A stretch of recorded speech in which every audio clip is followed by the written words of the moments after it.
la concrétisation immédiate de ce projet de loi. Dans un tout autre ordre d'idées, le comité de protection et de rénovation de la montagne Saint-Job avait invité les habitants de ce quartier à descendre dans la rue cet après-midi pour exprimer leur inquiétude à propos des plans d'aménagement envisagés pour ce vieux coin tranquille de la commune d'Uccle. Saint-Job veut garder son charme tranquille et campagnard, précisément, et ses amoureux ont exprimé leur slogan et leurs revendications avec le sourire, vous le voyez, et dans une chaleureuse ambiance folklorique. En signe de solidarité avec l'action du comité de protection, les commerçants du quartier ont fermé boutique pendant 1 heure cet après-midi.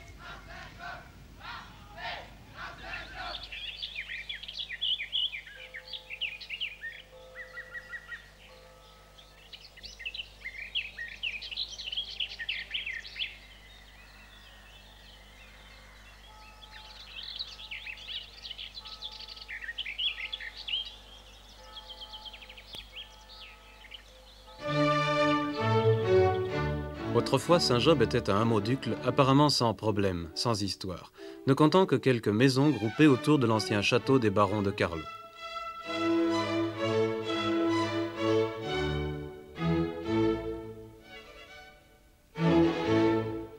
Aujourd'hui, Saint-Job est entouré de quartiers résidentiels comme ceux de Fontroy et de l'Observatoire, constitués essentiellement de grandes propriétés, de grosses maisons et de verdure.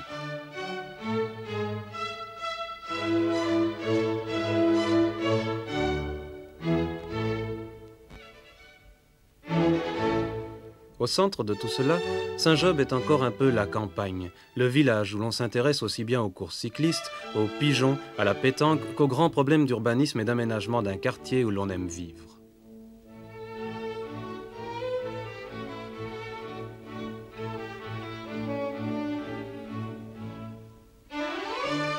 Les gens heureux n'ont pas d'histoire, dit-on, mais les habitants du vieux Saint-Job, en haut de la rue de la Montagne, s'ils ne sont pas malheureux, sont quand même entrés dans l'histoire.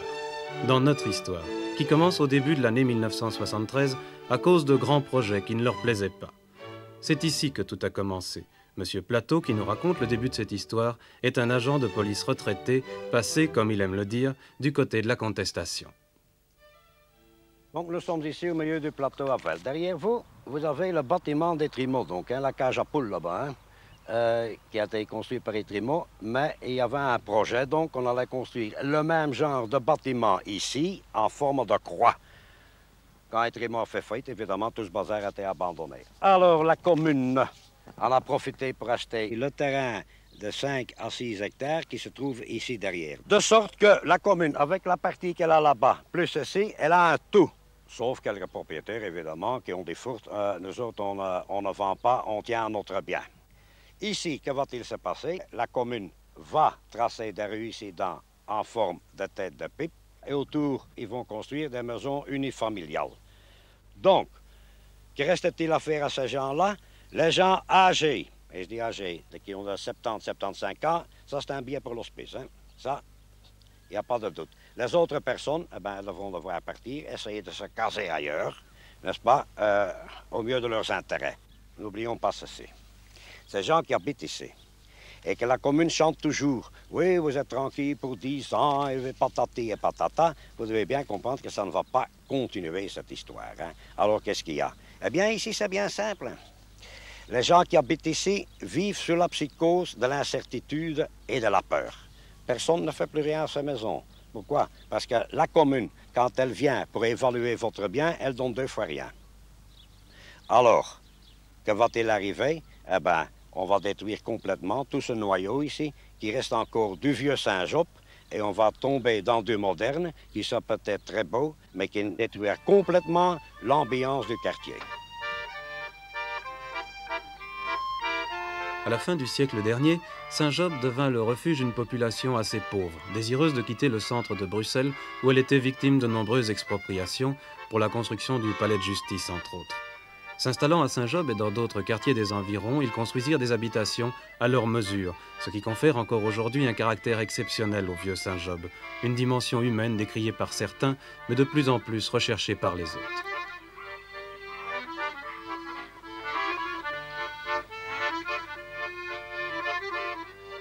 La montagne de Saint-Job est un quartier de vieilles maisons, de vieilles personnes dont la plupart sont retraitées. Mais depuis quelques années, des jeunes, artistes, Professeurs, étudiants, pilotes même sont venus s'y installer, découvrant et recréant ici ce qu'ils n'avaient jamais trouvé ailleurs, une sorte de fête perpétuelle.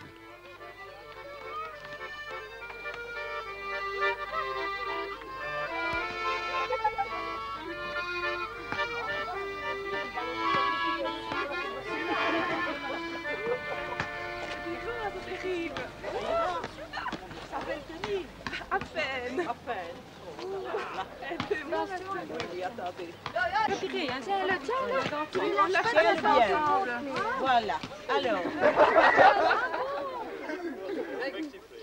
Pour la rénovation du quartier! Oui, oui, oui!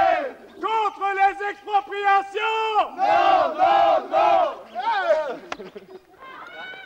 Loin de vivre à l'écart de l'ambiance générale, ces nouveaux venus à Saint-Job ont entamé le dialogue avec les vieux Saint-Jobois. Un exemple, ce match amical sur le terrain de basket entre les vétérans de Carlo et les membres du jeune comité de protection et de rénovation de la montagne de Saint-Job, créé après une concertation avec toute la population concernée.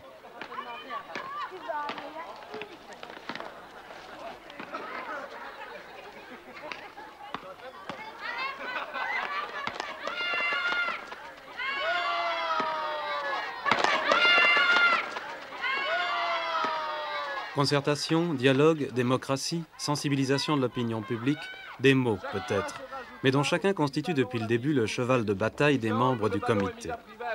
Après le match, un lâcher de ballon était organisé et le propriétaire de celui qui irait le plus loin avait droit à un survol de Saint-Job en avion. Le dernier qui paiera aura le ballon avec lequel il va gagner le baptême de l'air à Saint-Job. On est toujours dans les prix ridicules. Hein.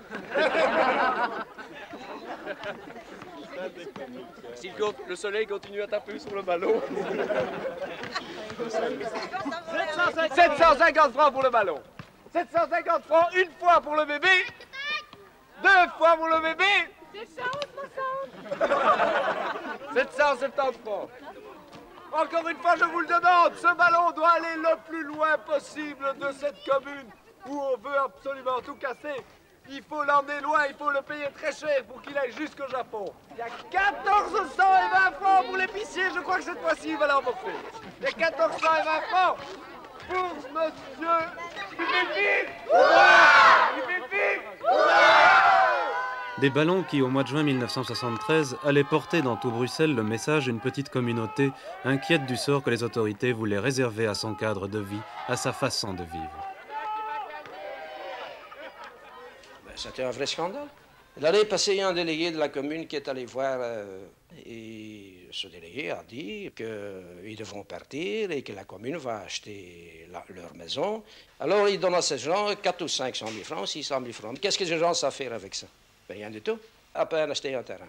Voilà. Et ce sont les malheureux, n'est-ce pas? Et puis, ce sont des gens qui ne savent pas se défendre beaucoup, ou bien qui n'osent pas se défendre. Et il y a 3, 4 ou 5 qui ont eu peur, qui ont vite vendu leur maison. Heureusement qu'il y a un comité qui s'est formé. Quelle est l'origine du mouvement de comité d'action de la montagne de Saint-Job?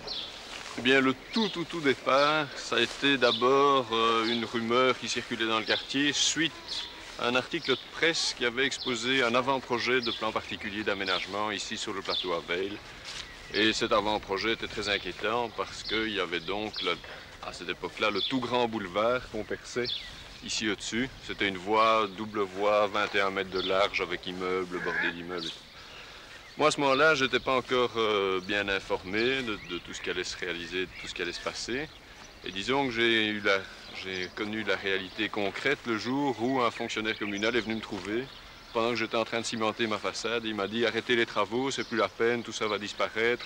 D'ailleurs, ici, sur votre maison, il y aura un tennis. » Alors, j'ai fait des yeux comme ça et je me suis dit « Ça, c'est absolument impossible. » Alors, j'ai commencé à interroger les gens du quartier. Je me suis rendu compte d'une opposition farouche à quelque chose que j'avais déjà entendu, mais dont je n'étais pas vraiment bien informé. Ça fait combien de temps que vous habitiez dans le quartier? Parce que ça fait pas tellement longtemps. Moi, j'habite depuis 1 an et demi à peu près ici. C'est-à-dire que avant d'y habiter réellement, je venais souvent dans le quartier parce que j'ai toujours trouvé très sympathique. Et puis, je suis venu concrètement l'habiter il y a 1 an et demi à peu près, où j'ai arrangé la maison. C'est ça, à une époque où on ne parlait pas encore du plan. C'est quelques mois après que le plan a été lancé. Ah oui, à cette époque-là, on ne parlait absolument de rien. été question d'aucun aménagement. Et peut-être déjà au niveau communal, on en parlait, mais enfin, disons qu'au niveau des habitants, personne n'avait été consulté. D'ailleurs, jusqu'à l'heure actuelle, il n'y a toujours personne qui a été consulté. Officiellement? Officiellement. Alors, comment s'est formé le comité, vraiment? Comment est-ce que ça s'est passé? Alors, bien, nous étions donc un groupe d'amis au départ, qui de tous les côtés de la montagne, soit au chemin à Veil, soit à la rue Jean-Bénat, soit ici, montagne de Saint-Job, on écoutait les voisins. Tout le monde disait « Ouais, on va devoir partir, on va être exproprié, qu'est-ce que c'est? Ne nous laissons pas faire, ça ne peut pas durer. » Et alors, on s'est dit « Bon, on va rallier la masse des opposants, mais que faire pour être efficace ?» Et c'est à ce moment-là qu'a germé l'idée de se rassembler au sein d'un comité de protection. Et ça a été le tout départ du comité de protection de la montagne Saint-Job. À ce moment-là, vous ne saviez pas du tout ce que c'était qu'un comité de protection? Du tout. C'était une idée, simplement. C'était une idée de... C'était un principe de base de liberté et de démocratie à l'état pur. Alors on a voulu lancer ça. C'était pour faire comme les autres dans les autres quartiers ou c'était vraiment une nécessité de faire ce comité? C'était pas du tout par contestation, comme certains l'ont dit, par goût de la contestation, comme c'est très à la mode à l'heure actuelle. C'était vraiment par nécessité, parce que les gens ici, comme je vous l'ai déjà expliqué, il y a un triple problème. Il y a d'abord les amoureux du quartier, il y a un problème social très important que la commune n'avait absolument pas envisagé, c'est-à-dire on déplaçait des gens sans même penser à les reloger. Alors il y avait le problème donc des amis du quartier, le problème des plus jeunes qui s'intéressent à ce quartier et qui ont trouvé des maisons à loyer modéré. Et je crois que tout le monde n'a pas l'optique d'aller vivre dans un clapier comme celui qu'on voit en face. Et je crois que c'est ça qui nous a intéressés. On a voulu sauver ce quartier à tout prix et sauver ce quartier et en plus arriver à cette notion de concertation populaire qui a été complètement oubliée par les autorités communales. Mais ce fameux projet communal, quel était-il? Voici sur plan la situation existante à la montagne de Saint-Job. À droite, une zone fortement urbanisée que traverse entièrement 3 rues et en partie l'avenue Alphonse XIII. Depuis 1939, un plan d'aménagement prévoit la prolongation de l'avenue Alphonse XIII qui entraînerait la démolition de plusieurs maisons.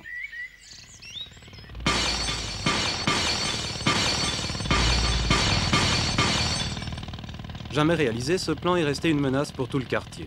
En juillet 1972, le conseil communal d'Uccle vote à l'unanimité un nouveau plan d'aménagement prévoyant l'urbanisation indispensable des 6 hectares du plateau à Veil.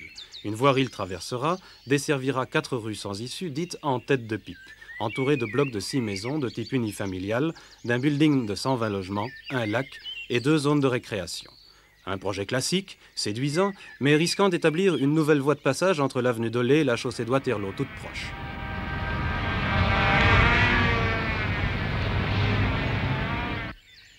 Craignant entre autres que ce nouveau trafic ne détruise la tranquillité et le charme du quartier, le comité de protection se constitue donc et présente un contre-projet évitant toute démolition et, pour éviter tout trafic de transit, propose la création de 2 rues sans issue, reliées entre elles par une place publique. Toujours la même densité d'habitation qu'au plan communal et la construction d'un building de logements sociaux, mais moins haut. Et surtout l'extension des chemins piétonniers qui donne toute son originalité au quartier actuel. Pour ne pas être trop négativiste, on a dit bon, reprenons ce que la commune veut faire, mais modifions simplement les voies d'accès, qu'on aménage cette partie-là, qu'on fasse une zone de transition entre le vieux Saint-Job et que de ce côté-ci de la montagne, on fasse un plan de rénovation et qu'on rénove le vieux quartier existant. Et je crois que ça serait profitable aux 2 quartiers. On veut raser ce quartier parce qu'il est vétuste et bon, je conçois très bien que certains ne le trouvent pas joli et pas agréable. Moi qui y habite, je peux vous dire qu'il est très agréable à vivre et qu'il y a une qualité d'environnement et de vie qu'on ne retrouvera difficilement ailleurs.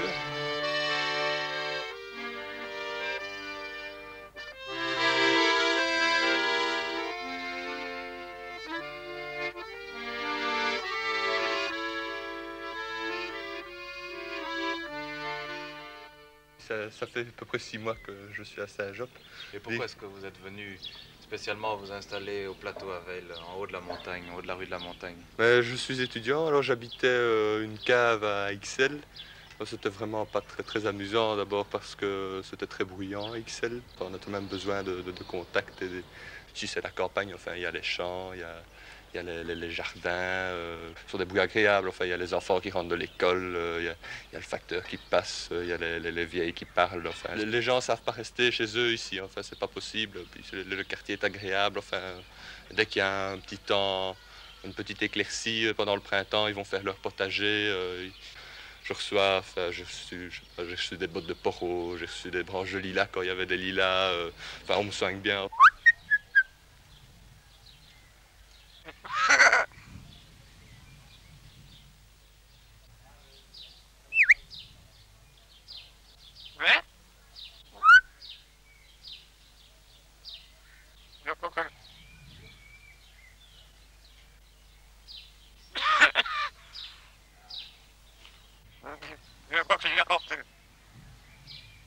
Ouais.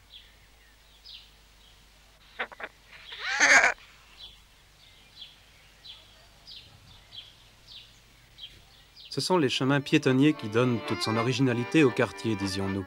Sans doute parce qu'ils ont été créés en même temps que les maisons qui les entourent, à une échelle humaine et permettent facilement la rencontre.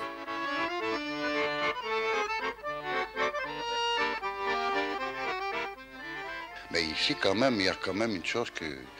D'ailleurs, c'est avec ça que j'ai toujours préféré rester ici. Pourquoi? Parce que je trouve encore quelque chose d'humain ici. Ici, à Saint-Job, c'est encore humain. Pourtant, je suis de Grandville. Ici, premièrement, moi, je connais tous les gens se connaissent entre eux, enfin. Et si on a un peu peur, enfin...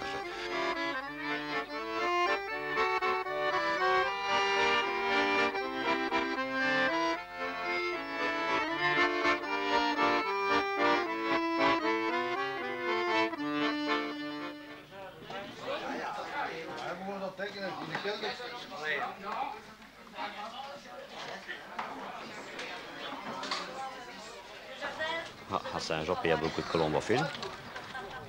Naturellement, là, il y a quelques années, toutes les maisons, il y avait presque un pigeonnier. Comme cette année, moi j'ai un bon pigeon.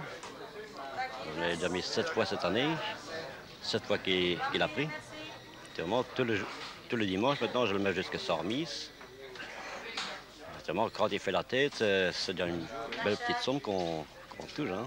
Parfois 3-4 000 francs. Je peux gagner plus, ça dépend des pigeons qui sont enlogés. Hein. Par exemple, comme aujourd'hui, je vais jouer une noyon et ce soir Quivrin.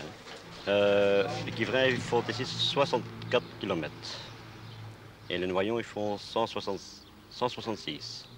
Leur vitesse, avec un vent derrière, ils font parfois 1800 mètres à la minute. Ils sont à 8 km à l'heure, oui.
À peu près à la même époque que celle où paraissait le premier plan particulier d'aménagement du plateau à Veil, un Saint-Jobois, peintre amateur amoureux de son quartier, a peint de la fenêtre de son atelier des tableaux représentant Saint-Job presque avec la fidélité d'une photographie.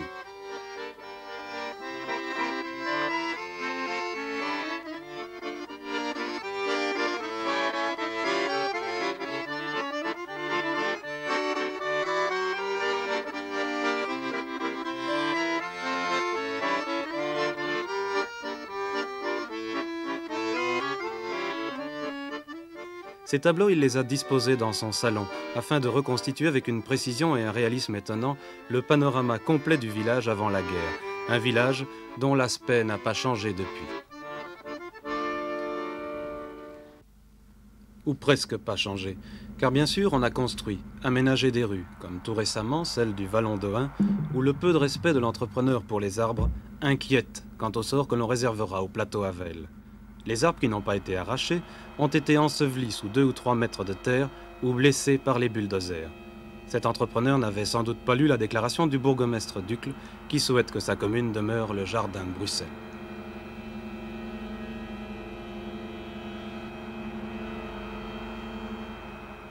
Autre inquiétude aussi, les gens qui construiront ici des maisons modernes supporteront-ils longtemps la présence derrière chez eux de potagers, de poulaillers et de ce que l'on traite facilement de taudis?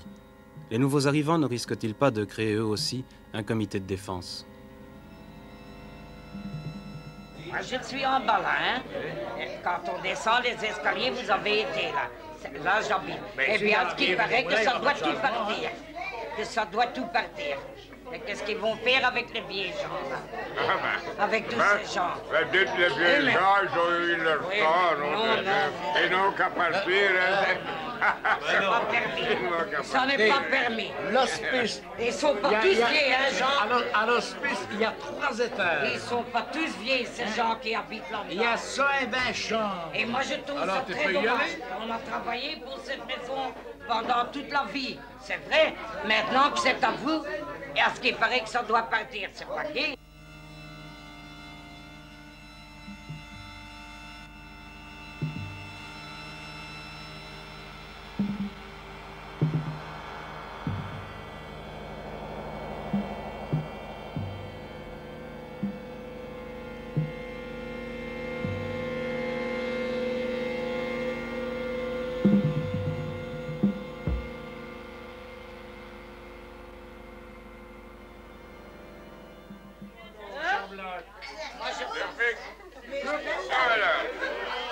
Et ça, c'est pour moi, Marieke.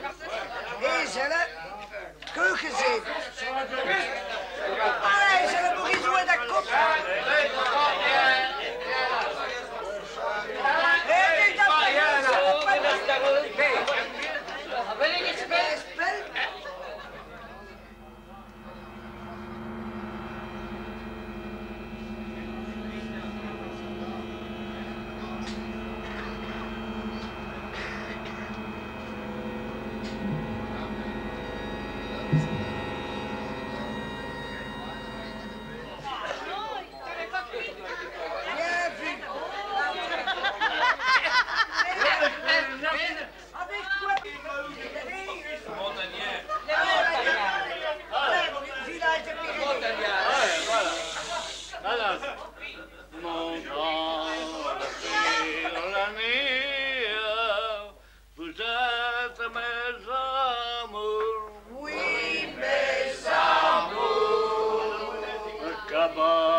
Rien n'est plus doux que mes amis. Oh montagnard, chantez encore, de mon pays, la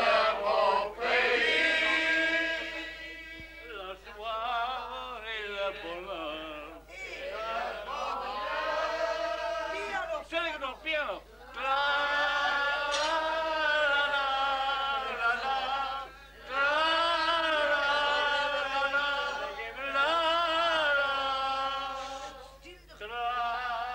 Que voulez-vous qu'on fasse dans un building, nous? Ce n'est pas avec mes 5 000 francs de pension que je touche moi et ma femme. Que je sais aller me payer 4 000 francs de loyer, hein? Ah, je ne sais pas me payer, moi. Hein? Eh ben alors, qu'on me foute la paix à moi. Aussi longtemps que je vis. J'habite bien et je ne demande pas à habiter mieux. Ça, il faut garder le quartier, alors. Ben, comment donc?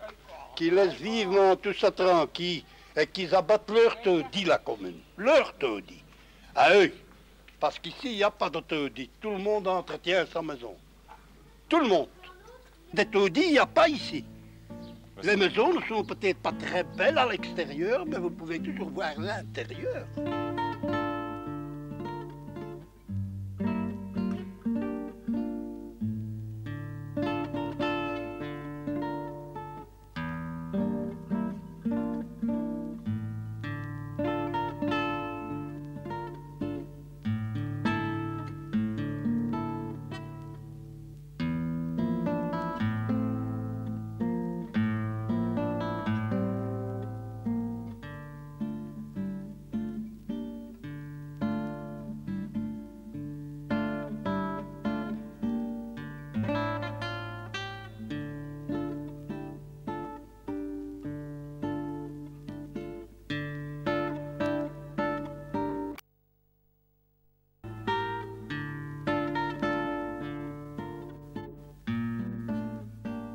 C'est le tout gros problème du quartier, c'est que depuis 1939, plane sur le quartier ici une menace d'expropriation. Il y a un plan d'aménagement qui est sorti en 1939, qui englobe absolument toute la montagne de Saint-Job.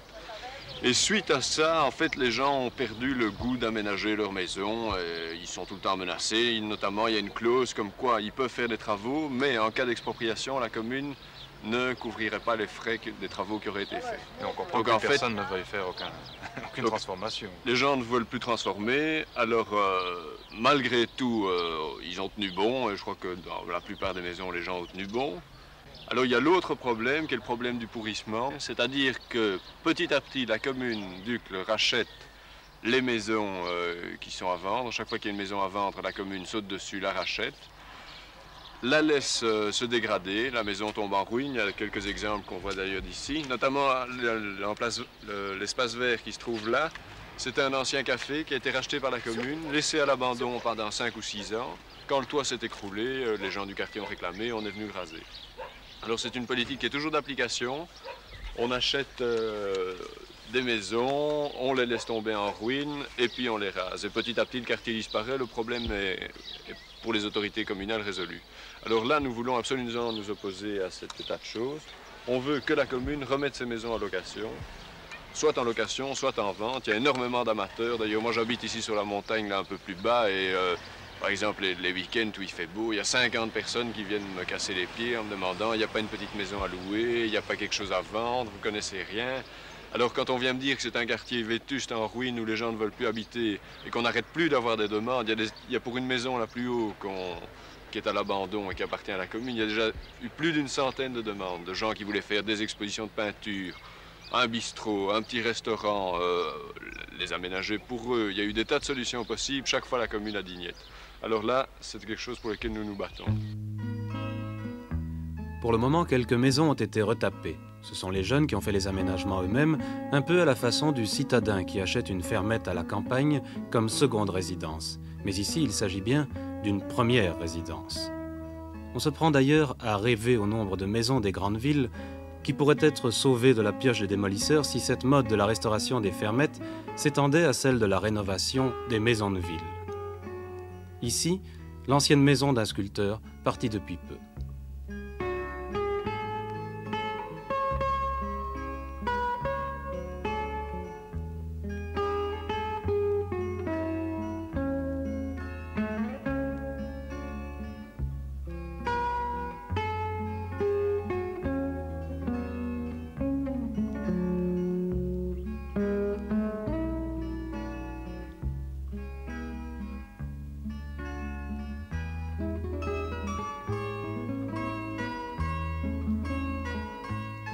Autre maison, autre style.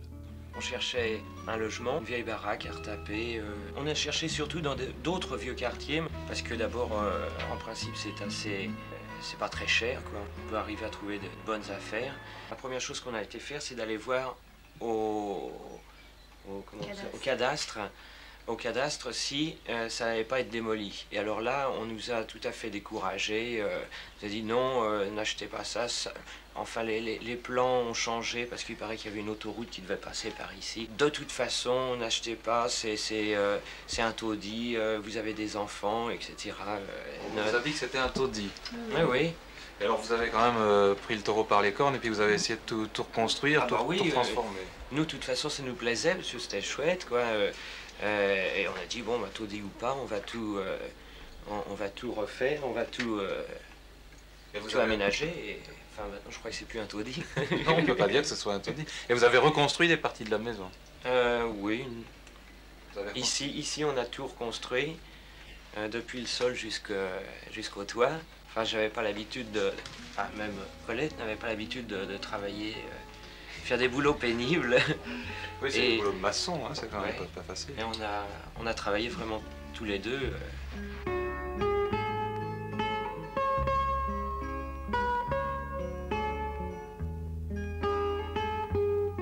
La maison était au départ divisée, comme toutes les vieilles maisons ici à Saint-Job, en plusieurs petites pièces. Et la première chose qu'on a voulu faire, c'était abattre des murs et en faire des pièces avec un plus grand espace. Alors les murs étaient en mauvais état. Alors la seconde partie du travail, ça a été de tout replafonner. Alors heureusement, on a eu beaucoup de main-d'œuvre parmi les amis. Ce qu'il y avait aussi comme gros problème, c'était l'électricité et l'eau, parce qu'on avait un seul point d'eau pour toute la maison. Et l'électricité était assez vétuste, on l'a complètement remplacée aussi. Mais je crois que c'est quelque chose qui est dans la possibilité de tout le monde. À partir du moment où on le fait soi-même, ça ne revient pas tellement cher. Ce qu'il faut peut-être, c'est du temps.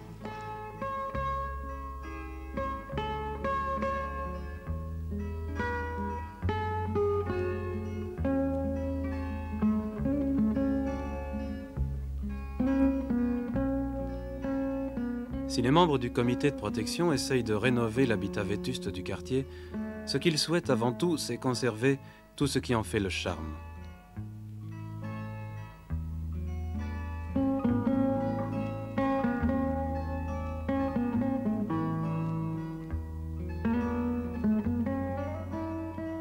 Mais ils pensent au passé, au folklore aussi.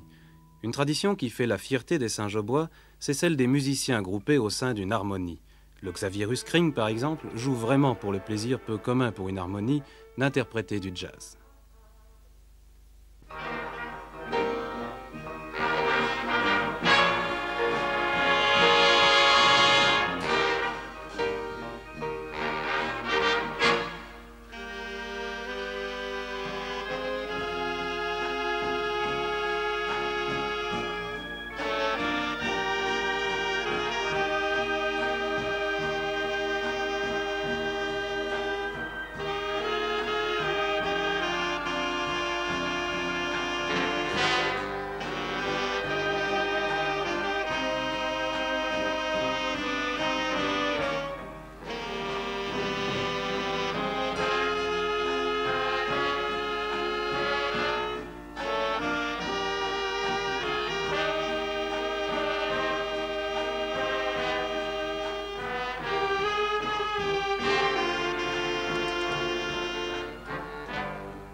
Nous avions déjà depuis quelques années un chef qui s'appelait Jules Blanc-Genois, qui était un qui admirait beaucoup, n'est-ce pas, la musique, et qui voulait faire de nous une société, n'est-ce pas, non pas une petite société de village, mais avec un certain renom musical. Aussi, il fut décidé, en 1925 déjà, que nous irions au concours international à Paris. Cet événement a eu lieu en 1926. Je me rappelle que nous sommes arrivés avec 75 musiciens à Paris, qu'on a été consignés par le chef qui n'a pas voulu que nous sortions, de peur de faire des gaffes le lendemain. Et alors, nous avons passé le concours au jardin d'acclimatation à Paris et nous avons eu tous les premiers prix qui étaient prévus au programme. Nous avons donc les cadres et comment est-ce qu'on appelle ça donc, hein? Le diplôme et maintenant je ne suis pas brûlé.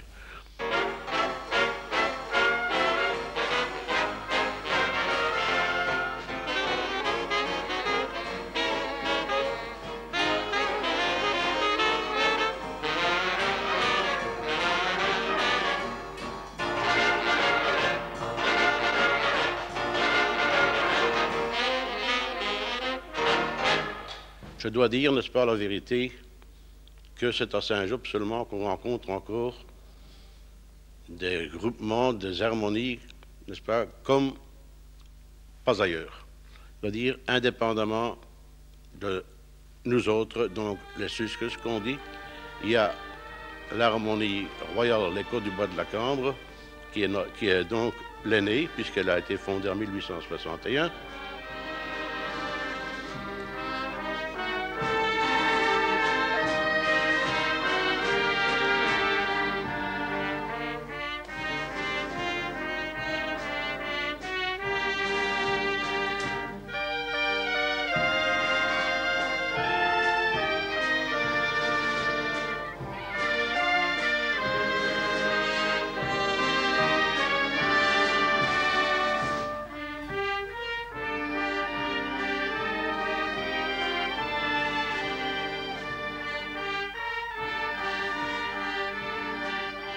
L'écho du bois de la Cambre donne régulièrement des concerts au parc du Wolvendal, vaste parc d'une vingtaine d'hectares qui était autrefois rattaché à la forêt de Soigne. Uccle, Saint-Job, Jardin de Bruxelles.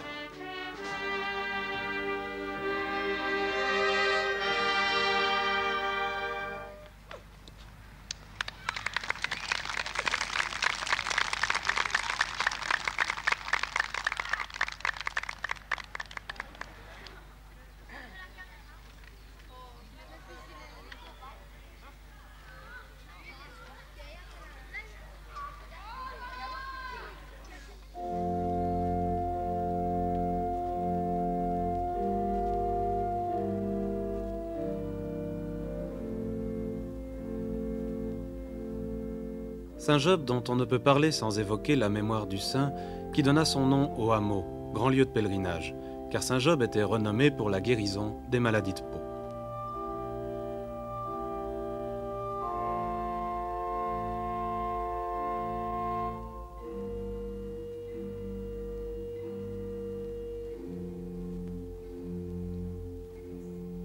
Mais on venait aussi à Saint-Job pour se guérir de la mélancolie. On n'avait pas ce qu'on voulait, mais on était quand même contents. C'est-à-dire, Ah, oui. qu'est-ce qu'il y avait de gai à Saint-Job? Oh, l'ambiance, beaucoup de café, beaucoup de musique à la rue, beaucoup dansé à la rue. Moi aussi, j'ai dansé derrière le Prinker, moi. Dans les rues, on dansait? Oui, et j'ai pris de Prinker avec eux. Et on m'a photographié avec eux. C'était un bon temps, un beau vieux temps. C'était en quelle année à peu près? En 1910. Quand est-ce qu'on a enlevé les cafés et qu'on n'a plus dansé dans les rues? Oh, après la guerre. Après quelle guerre? La première guerre. La première guerre, ouais. C'était déjà fini à ce moment-là? Ah oui, la première guerre, c'était gai. Moi, j'ai bien m'amusé. On avait bien fait, vous savez, mais ça comptait pas. Ah non. Et qu'est-ce qu'on faisait pendant la guerre? Aussi danser à la rue et chanter. Oui? Ben oui, tous les jeunes gens, comme ça ensemble. On était trop jeunes pour avoir un fiancé. Hein. Alors on s'amusait comme ça, filles et jeunes et garçons, tout en ensemble. Hein.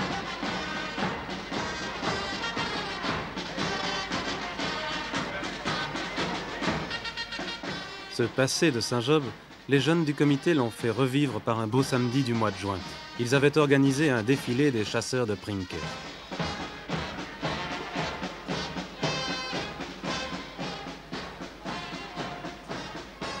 Pour les plus âgés, c'était un retour en arrière, 50, 60 ans plus tôt. Toute leur jeunesse défilait. Si je dis c'était dommage qu'on était en haut et que la valse était presque parce qu'on était en vie de valser sur le trottoir avec Madame Maria. Ça faisait vraiment bien longtemps que vous n'aviez plus vu on ça. était à la fenêtre, mais on avait mal au cœur, hein, monsieur. Vous étiez triste? Oui. Oh oui, je n'ai pas su dormir.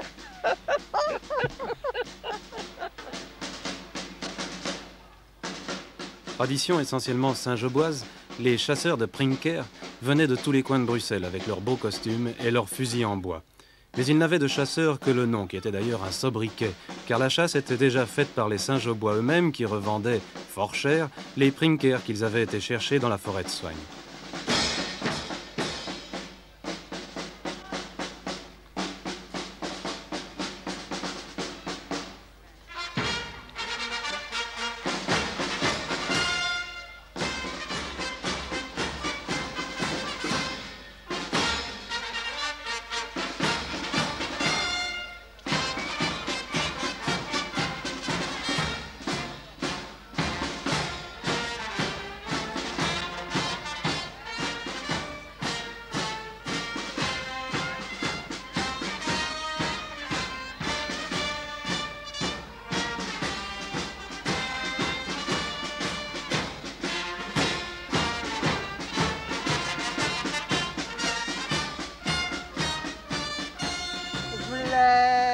vleegemelke, daar bischke goed melke. In de Hansenstroot, in de Muilenstroot. Vliegen, vliegen, maar... Ja, ik weet het wel. Et on les mettait dans une boîte. Comme un gros bourdon. Oui, et on les mettait dans une boîte et on allait cueillir une feuille pour les nourrir. Alors on piquait avec piquait. une aiguille dans la queue, avec un fil à l'aiguille, et puis on le laissait voler. Et alors on disait, vliegen, vliegen, melke. En daar troedde ik altijd zo dat melke. Alors le soir, celui qui en avait attrapé le plus les vendait aux Bruxellois. Alors quand les Bruxellois arrivaient à Bruxelles, la fête n'était pas finie, parce qu'alors il y avait le concours pour celui qui en avait eu le plus. Il disait qu'il les avait attrapés, mais il les avait achetés. Et pourquoi il disait qu'il les avait attrapés? Ah, pour avoir le nom, qu'ils étaient malins, qu'ils étaient rapides, parce qu'il fallait être rapide pour les attraper. Hein. Ils n'attendaient pas que le temps que vous veniez, quand vous étiez tout près, pssst, elle était partie. Moi, on m'a dit que les Bruxellois venaient ici chercher les Prinkers, qui les achetaient, et puis ils venaient pour boire. Ils disaient qu'ils venaient chercher les Prinkers, mais ils venaient boire en fait, c'est vrai? Oui, beaucoup, monsieur. On buvait beaucoup ici. C'était la maison à côté de l'autre, c'était du petit café, tout de petits cafés. On sortait ici, on rentrait à côté.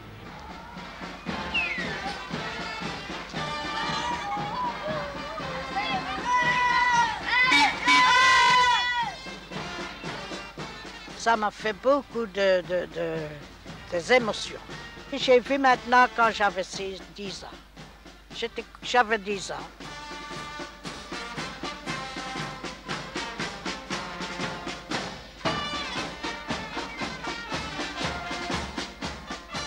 Ça m'a fait plaisir de revoir. D'abord, ça me rappelait mon jeune temps tout de même. Hein? Il n'y a rien à faire. Et surtout aimer que n'y en a que.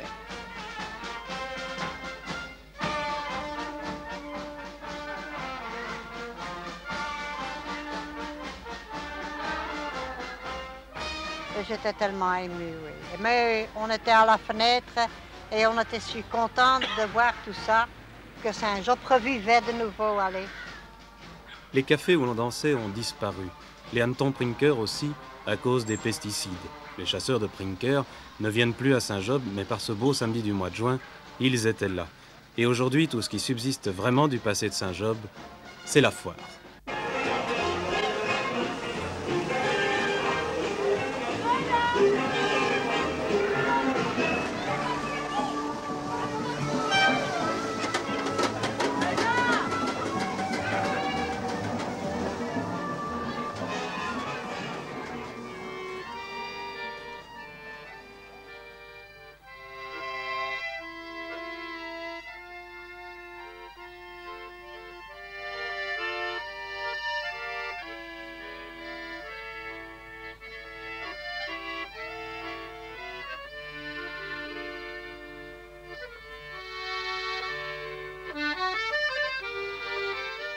Mais la fête pour le comité, c'est aussi se défendre, s'organiser, en regroupant la population et en dialoguant avec elle pour se faire entendre des autorités.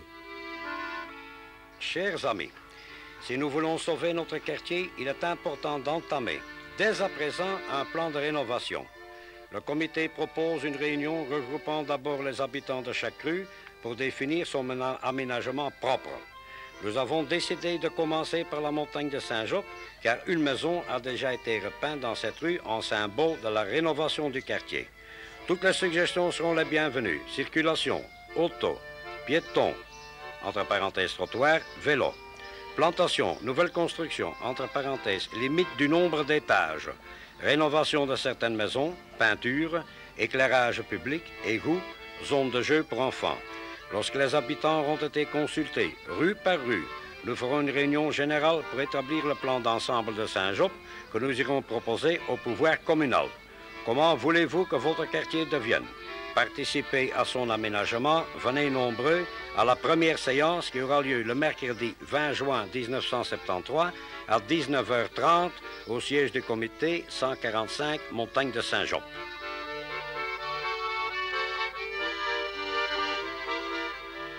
J'entends toujours dire propriétaire de cette maison, oh tout ceci, ça va être exproprié. Moi, j'habite. Pour eux. Il y a plus de 10 ans de ça. Ça, c'est sûr. C'est ça qu'ils cherchent. Ah, Alors, c'est il certain, faut ça. que dans l'optique de cette rénovation, cesse la menace d'expropriation sur toutes ces maisons, parce que c'est ça qui a créé le pourrissement du quartier. Bon, d'autres interventions concernant la rénovation? Moi, je me demande s'il n'y a pas moyen de faire un petit square ici au basket, quoi. Au lieu de laisser bêtement ce bac de sable entouré d'une clôture avec un banc, je sais pas, faire quelque chose de plus gai avec des arbres et 2-3 bancs où les mamans peuvent venir avec leurs gosses. Ou quelque Mais chose madame, comme il y a ça. un grand espace là, de l'ancien dancing là, hein, du café qu'on a abattu. Pourquoi est-ce qu'on n'emménage pas celui-là? Là, il y a moyen de mettre et les enfants, et la mère, et tout ce que vous voulez, et les commères en même temps, du quartier là, hein, et même les cacher avec des sapins. Comme ça, il n'y a personne qui les voit. L'endroit est tout indiqué, hein. Les réunions comme celle-ci, il y en a eu beaucoup en haut de la montagne de Saint-Job. Toujours dans la bonne humeur, mais apportant des idées constructives qui seront présentées à l'administration communale. Quant à l'animation, le comité continuera à s'en occuper. Il l'a prouvé en organisant des manifestations sportives et folkloriques, mais aussi des manifestations culturelles comme ce Mistero Buffo de Dario Fo, interprété par la Nouvelle Scène Internationale en plein air, toujours sur le terrain de basket. Poche des riches exploiteurs. Nous avons primé pour venir au monde. Dans notre enfance, nous avons pleuré de faim. Quand nous sommes devenus plus grands, c'était la guerre. Et de nouveau, nous avons eu faim. Et puis un jour, ils sont venus. Ils nous ont dit qu'ils allaient prendre nos champs pour faire Dieu sait quoi. Ils nous ont dit qu'ils allaient abattre nos maisons parce qu'elles étaient trop vieilles, pas assez belles. Ils ont même dit que c'était des taudis. Alors ils nous ont chassés, un à un. Avec patience, comme ils avaient chassé nos parents. Ils nous ont séparés de nos amis. Et nous sommes seuls. Et maintenant... Coïncidence, certaines scènes, certaines phrases de la pièce faisaient penser aux problèmes que connaissent les habitants du vieux Saint-Job. Et pour que tout le monde soit content, le texte de la pièce était dit en français et les chansons en flamand.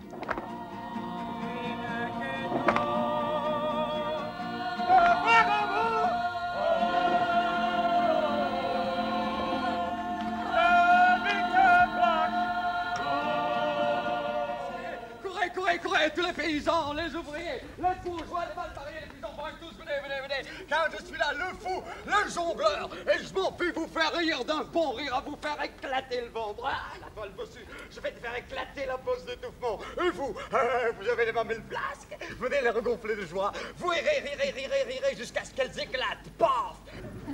Je n'avais pas fini de prier que le Seigneur, l'autre, hein, celui-là du domaine, est arrivé à cheval. Il s'est arrêté, il a dit, qu'est-ce que c'est que ça? C'est pas la montagne noire, ça. C'est pas le Père du diable qui a fait ça. Et moi je dis, c'est moi, Seigneur, Seigneur illustrissime. C'est moi qui suis allé prendre la terre. Prendre la terre? En quel endroit? La Seigneur, dans le fleuve, où je l'ai trouvée. Alors c'est à moi que tu l'as prise? Non, Seigneur. Le fleuve l'aurait porté à la mer. L'aurait parce que je le voulais. Mais je pouvais aussi le retenir. Tu l'as fait à ma place. Avais-tu ma permission? Non, Seigneur. L'avais-tu demandé? Non, Seigneur. Alors tu me l'as volée? Mais non, Seigneur. Si. Mais non. Si. Parce qu'elle était à moi. Elle est à moi et restera toujours à moi. Comme tout ici est à moi.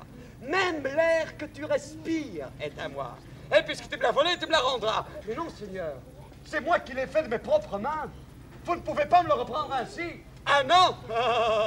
Chante toujours, va, et on verra bien. Et surtout, ne respire pas trop, hein. Et il est parti. J'ai couru à la grande place où étaient rassemblés tous les gens et je leur ai dit, approchez. Venez. Approchez.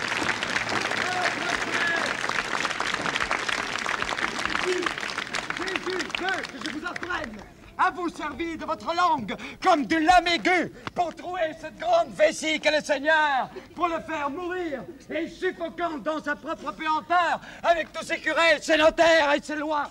Et ceci grâce au rire et à la moquerie, parce que c'est en riant de son pouvoir que vous trouverez le courage de battre le patron et de l'écraser, de battre le patron et de l'écraser, de battre le patron et de l'écraser.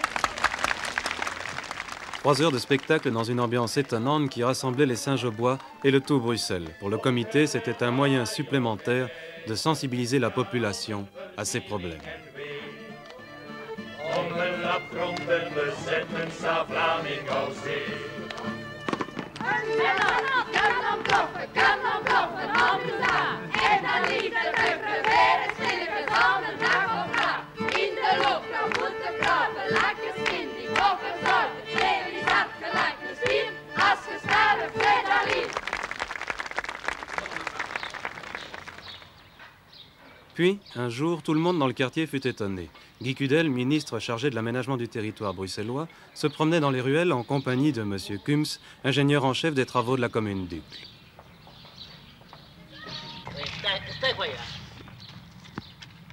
C'était un événement car le ministère de M. Cudel est la haute autorité chargée de trancher les problèmes d'urbanisme à Bruxelles. Alors tout le problème, c'est évidemment de maintenir des quartiers comme ça, même oui, moi, je trouve qu'il faut après le grand aménagement et la modernisation du reste. Il est tout de même extraordinaire qu'à, je sais pas moi, à 200 mètres de la place Saint-Job et à 350 mètres de la chaussée de Waterloo, il y ait ce quartier qui est de calme, de repos et de douceur extraordinaire. Il faut évidemment, à mon avis, concevoir ici un projet d'urbanisation qui permette une plus grande facilité d'accès, tout en essayant de préserver le caractère. Oui, parce que ça, c'est un problème important, le problème de la desserte. Ah oui, la desserte, pour le moment, est... Et vous voyez, vous allez voir d'ici l'endroit d'aboutissement de l'avenue Alphonse XIII. Par arrêté Royal 39, elle est percée jusqu'ici, en prenant les arrières de ces maisons-là, en prenant le minimum. On était arrivé finalement à ne devoir en prendre que 3 maisons qui se trouvent de l'autre côté, à front de l'âge de la rue Guillaume, qui sont des vieilles maisons condamnées depuis 1939, auxquelles on n'a rien fait. Et il y a les dépendances là. Nous arriverions en faisant sauter la dernière dépendance. Vous voyez? Donc pratiquement, il y aurait moyen de traiter le problème en ne faisant que l'emprise de ces 3 vieux immeubles de la vieille rue Guillaume, mais qui sont condamnés depuis 1939. Et pratiquement, on laisserait tout ceci. La commune racheterait au fur et à mesure des ventes volontaires, des ventes de gré à gré, mais pas de façon à réaliser progressivement son plan. Nous sommes ici... Mais eux ne prolongent pas l'avenue Alphonse XIII. Après lui avoir présenté le projet communal, M. Kums explique au ministre le contre-projet du comité de protection et de rénovation de la montagne de Saint-Job. Au cours de cette discussion, un 3e personnage intervient, M. Solo, conseiller communal. Mais il a tout de même des avantages ici, la par vérité rapport à l'autre projet quand même. Hein. Quels avantages? À mon sens, le gros avantage, c'est qu'il n'y a pas cette voie de pénétration. Mais ça, la voie de pénétration, moi, je suis tout à fait d'accord qu'à l'arrêté royal, on retire ceci, voilà, on retire ceci hors de l'arrêté royal et qu'on n'en parle plus. Bon, ce qui me paraît très important, c'est que ce quartier reste un îlot de paix, de résidence et de calme. Bon, alors bien entendu, si on prolonge l'avenue Alphonse XIII d'une façon ou d'une autre et qu'en fait on arrive de l'avenue Alphonse XIII jusqu'à l'avenue d'Aulnay, il est évident que ça deviendra une espèce de zone de passage. Alors ce n'est plus un îlot de calme et de résidence, et par conséquent, je crois que M. Solo a raison quand il suggère, et vous-même d'ailleurs, de supprimer la jonction, si bien que l'accès au quartier se ferait surtout par la rue d'Aulnay, par exemple, ou bien par ici, la vieille rue du Moulin. Et ceci nous appartenant, il y a très bien moyen d'aménager ici une meilleure voirie de façon à arriver comme ceci. Au contre-projet, il y a encore quelque chose qui me plaît, quant à moi, ce sont les piétonniers. Parce que tout ce noir... Ce sont des cheminements piétonniers. Oui, écoutez, monsieur Solo, écoutez, nous allons maintenant être une minute objectif. Tous ces piétonniers, vous savez ce que c'est. Attentat aux mœurs, attentat. Mais on tue déjà des gens à tout moment ici. Mais comment voulez-vous assurer la surveillance de ça, l'éclairage? Ça, il y en a beaucoup trop. Ici, nous en avons prévu, nous en avions prévu, et évidemment, ils se sont empressés de mettre uniquement les leurs et de ne pas indiquer que nous avions mis des piétonniers également. C'est alors que l'imprévisible se produisit. La télévision, qui avait discrètement invité M. Cudel à visiter et découvrir les charmes du quartier, a servi involontairement d'intermédiaire entre les autorités et les membres d'un petit comité de défense, comme beaucoup d'autres. Alors, qui parle d'abord? c'est la contestation. Au plan initial, on n'a pas prévu de consultation de la population, on ne s'est pas occupé de rien. Mon cher monsieur, si on devait consulter la population sur tous les problèmes, n'est-ce pas, on n'en ferait plus rien du tout. D'ailleurs, nous en sommes déjà maintenant à cette phase. Nous allons vers l'immobilisme pour le quartier Avel.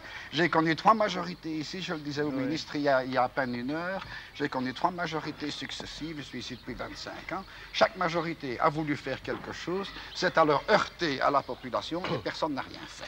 Et nous en sommes maintenant en 1970, alors qu'on a commencé en 48, nous en sommes 25 ans après, et il faut quand même admettre, malgré vos opinions, que ce quartier a besoin qu'on y travaille. Monsieur Kuhn, ça a l'air de vouloir contester cette, je dirais, cette prise de participation de la population. Or, elle existe. On a un terrain environnement maintenant qui regroupe quand même un nombre assez considérable de gens. Le fait que nous discutons tous ensemble prouve que la population participe. Je crois qu'il faut l'encourager et continuer cette participation. Il faut l'encourager, il faut continuer cette participation et beaucoup de techniciens décident de quartiers comme ça sans bien le connaître, sans l'avoir vécu, sans savoir ce qui passe. On rase des taudis, on les remplace par des immeubles peut-être neufs mais qui sont invivables parce qu'il manque une qualité de vie, il manque autre chose. Ça, je crois que c'est important et il faut vivre un quartier pour pouvoir y décider dedans. Et maintenant, on a des décisions qui viennent de très haut, on ne sait pas très bien d'où et qui sont parfois un peu dommages, je crois. Et là, je crois qu'il doit y avoir de plus en plus un contact entre les habitants et leur quartier. C'est ça le côté exceptionnel que votre visite a ici dans le quartier, c'est que vous êtes venu sur le terrain, vous avez pu vous rendre compte des problèmes et je tiens à signaler que toutes les maisons qui nous environnent et qui sont en ruine sont des maisons qui appartiennent à la commune. Exemple précis, celle qui est derrière nous pour le moment, qui n'est pas dans le dernier plan d'aménagement du quartier Avel, elle est hors du plan. Il y a déjà eu des centaines de demandes pour la louer, pour la ranger. On a déjà voulu faire des salles d'exposition, des clubs, des scouts ont demandé, des privés, on a déjà voulu faire des tas de choses dans ces maisons. Et chaque fois, la commune a répondu niet. Et c'est pour ça que, d'ailleurs, d'ici, toutes les maisons que vous pouvez voir et qui sont vétustes appartiennent à la commune. Monsieur Kuhn parlait tout à l'heure... Écoutez, c'est très théorique, ça, n'est-ce pas? Vous dites de mettre ces maisons en vente. Si nous les avons achetées, nous avons tout acheté à l'amiable, nous n'avons rien exproprié. C'est bien la preuve qu'à l'époque, les gens ne trouvaient pas d'autres preneurs que l'administration communale. Si on a racheté ces 2 taudis ici, c'est parce que ces gens voulaient les vendre. Mais comme vous dites très bien, à l'époque, il n'y avait pas d'autres amateurs. Si, il y a eu des acquisitions très récentes. Depuis l'année dernière, il y en a bien une dizaine, n'est-ce pas, qu'on a acquis. Parce que, justement, les gens qui en étaient propriétaires ne trouvaient pas d'amateurs. Et voulaient s'en défaire. Alors, l'administration communale de la commune aussi. Quand on va acheter une maison à la commune, c'est là qu'on passe pour savoir ce qui se passe. Il dit, oh, attention, sur ces maisons, il y a pas d'expropriation. Il y a moyen de dégoûter les gens de l'achat. Nous n'avons jamais adopté cette politique. Écoutez, moi, j'ai acheté une maison dans le quartier. On a essayé de m'en dégoûter avant que je l'achète. Alors, moi, je vais vous dire ce que je pense. Je crois que le plan particulier qui concerne 12 hectares est un plan d'une dimension déjà plus que moyenne. Mais je crois qu'il faut préserver tout ce que ce quartier a de pittoresque. Alors j'ai trouvé, notamment dans le chemin Avel, quelque chose d'étonnant. C'est qu'à quelques centaines de mètres de la place Saint-Job, à quelques centaines de mètres aussi de la chaussée de Waterloo, tout compte fait, et des artères de grande circulation, il existe cet îlot de verdure, de fraîcheur, de douceur et de quiétude extraordinaire. Alors je crois que tout ça doit être défendu et doit être préservé.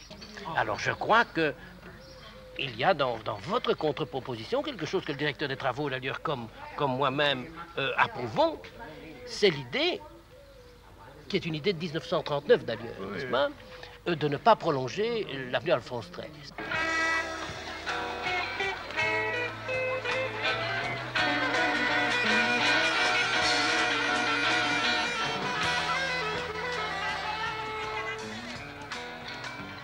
Et comme ici, tout se termine toujours par des danses et des chansons, le comité qui avait organisé quelques jours plus tard un bal champêtre, toujours au terrain de basket, pouvait annoncer publiquement sa première victoire. Hier, le ministre Cudel a affirmé en séance d'ailleurs publique, a affirmé qu'il n'y aurait pas de voirie de pénétration venant de la rue Alphonse XIII jusqu'au centre du plateau Avel.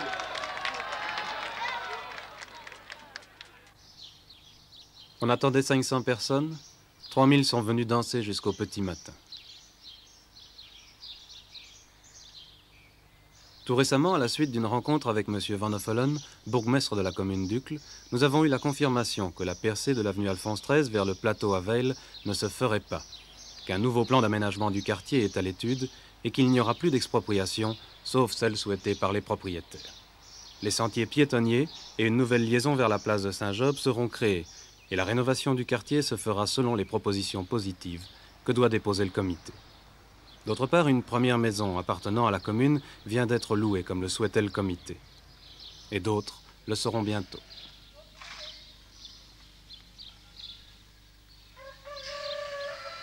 Ce sont sans doute les conséquences de cette longue fête que l'on n'est pas prêt d'oublier par ici. Mais ça on n'a jamais vu, hein, monsieur? Jamais, jamais. En fait, ça a été magnifique. Hein. On n'aurait pas su avoir mieux, hein? J'espère que maintenant, ils vont faire quelque chose, soit à la commune, soit de partout. Hein? Pourquoi alors, tout le mal que vous vous donnez, si c'est inutile, alors ça ne vaut même pas la peine de vous déranger plus. C'est vrai, hein, monsieur? S'il n'y avait pas vous autres, il n'y a personne qui se serait donné tant de mal. D'abord, écoutez, ils ont été critiqués qu'ils se donnaient trop de mal, hein? Enfin, vous n'aurez pas su faire mieux, quoi. Allez, je vous laisse, hein? Allez, bonne journée, hein?